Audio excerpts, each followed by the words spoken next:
Hello students, this is exercise number 15 of the Progressive Monthly Magazine April 2021 on the speed of 100 words per minute. Start. Honorable Speaker, I present the budget for the year 2021-2022. Honorable Speaker, the preparation of this budget was undertaken in circumstances like never before. We knew of calamities that have affected a country or a region within a country, but what we have endured with COVID 19 through 2020 is commendable. When I presented the budget 2020-21, we could not have imagined that the global economy, already in throes of a slowdown, would be pushed into an unprecedented contraction. We could not have also imagined then that our people, as those in other countries, would have to endure the loss of near and dear ones and suffer hardships brought about due to a health crisis. The risk of not having a lockdown was far too high.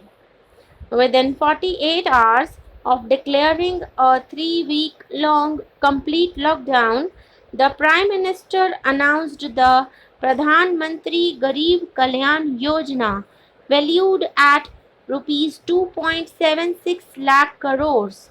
This provided free food grain to 800 million people, free cooking gas for 80 million families for months, and cash directly to over 400 million farmers, women, elderly, the poor, and the needy.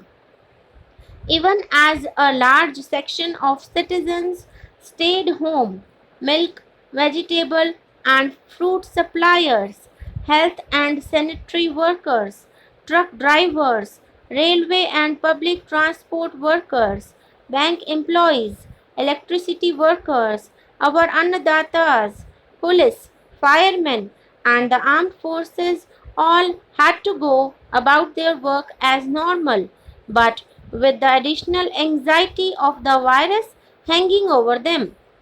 We recognize this, and I think I speak on behalf of everybody in this august house when I express my heartfelt gratitude to these men and women for how they were able to carry out their work and duty to provide for the nation's basics over those crucial months.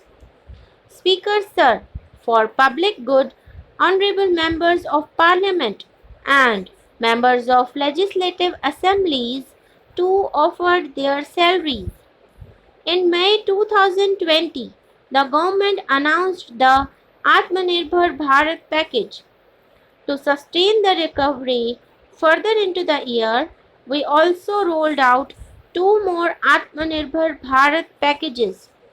Total financial impact of all Atmanirbhar Bharat packages, including measures taken by RBI, was estimated to about rupees 27.1 lakh crores, which amounts to more than 13% of GDP. As a government, we kept a promise to that. The Atmanirbhar packages accelerated our pace of structural reforms, redefinition of MSMEs, commercialization of the mineral sector, agriculture and labor reforms, privatization of public sector undertakings, one nation, one ration card, and production linked incentive schemes are some of the notable reforms carried out during this period. Faceless income tax assessment, DBT, and financial inclusion are the others. Today, India has two vaccines available and has begun medically safeguarding not only her own citizens against COVID 19 but also those of 100 or more countries. It is added comfort to know that two or more vaccines are also expected soon.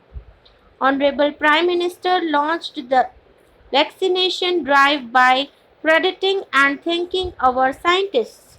We are ever grateful for the strength and rigor of their efforts. Having said that, we are all reminded time and again that our fight against COVID 19 continues into 2021. Now, just as it had happened after the two world wars, there are signs that the political, economic, and strategic relations in the post COVID world are changing.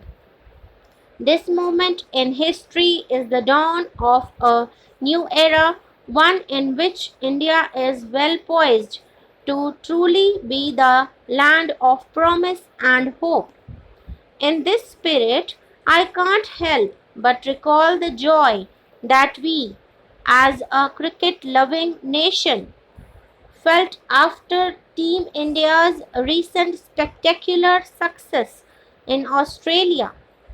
It has reminded us of all the qualities that we as a people, particularly our youth, epitomize of having abundant promise and the unsuppressed thirst to perform and succeed. Today, data shows that India now has one of the lowest death rate of 112 per million population and one of the lowest active cases of about 130 per million. This has laid the foundation to the revival we are seeing now in the economy. This budget will be the first of this new decade. This budget will also be a digital budget, and that has happened with all your support. So far, only three times has a budget followed a contraction in the economy. All such contractions were as a result of situations typical to India. This time, the contraction in our economy is due to a global pandemic, just like in several other countries. Having said that, I want to confidently state that our government is fully prepared to support and facilitate the economy's reset. This budget provides every opportunity for our economy to raise and capture the pace that it needs for sustainable growth. 2021 is the year of many important milestones for our history, which we have to remember here.